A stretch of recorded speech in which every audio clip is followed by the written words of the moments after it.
This is question number 8, and it asks us, it says given 2 points A, which is -3, 5, and B, which is point 3, -2 on the line. So if I were to graph this,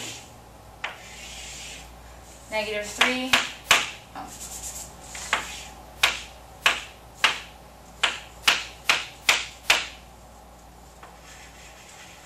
3, 5, and then +3, and good 1, 2. So we've got some line here,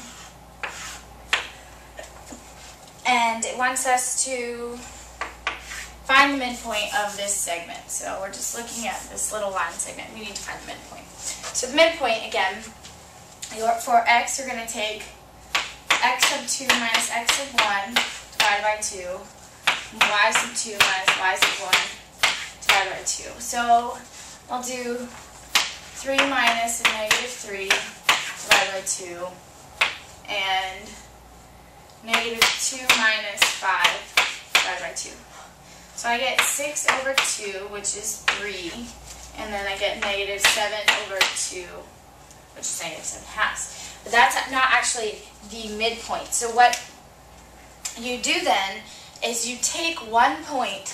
You can pick either one. If you're picking the point that's furthest away, or farthest to the right, you're going to pick that to the last. So I'm going to actually pick, or you'd subtract from this point, but I'm going to add to this point, so I'm going to use. So I'm going to take -3 and 5. And for -3, I'm going to add 3. And for 5, I am going to subtract 7/2. Remember that 5 is the same thing as 10/2. So 10/2 minus 7/2 gives me 3/2.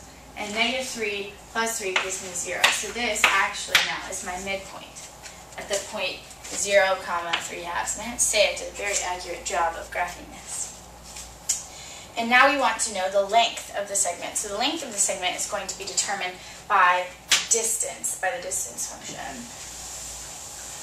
And as we've been doing in problems before that, you should definitely have that memorized before this test. So our distance is equal to the square root of x sub 2 minus x sub 1, quantity squared, plus y sub 2 minus y sub 1, quantity squared. So my distance is equal to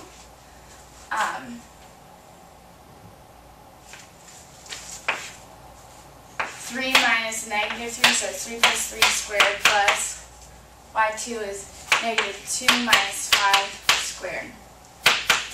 Gives me the square root of 6 squared plus -7 squared, which is 49. So that's equal to 6 squared is 36 plus 49 is the same thing as square root of 85. And so that is your distance of the line segment. So that was all part A on question number 8.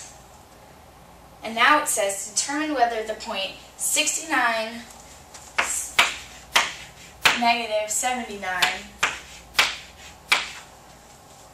is on this line that passes through these points.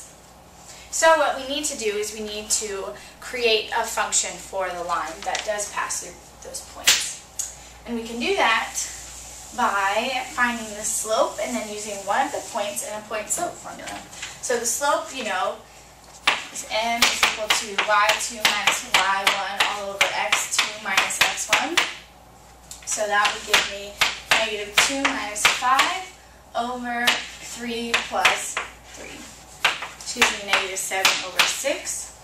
So that's my slope, and I'll use the first point A. So I've got y minus 5 is equal to -7 over 6 x plus 3. And so now all I need to do is plug in the point 69, -79 for y and x to see if it actually comes out to where both sides equal each other. So -79 minus 5 hopefully will equal -7 over 6 times 69 plus 3. Alright, so -79 minus 5 will give me -84, which is equal to 69 plus 3 is 72. 6 goes into 72 72 is 8 times 9, so 12 times, and 7 times 12 is a negative 84. So as you can see, the sides equal up. So this point is indeed on our line segment. So that's how you do problem number 8, A and B.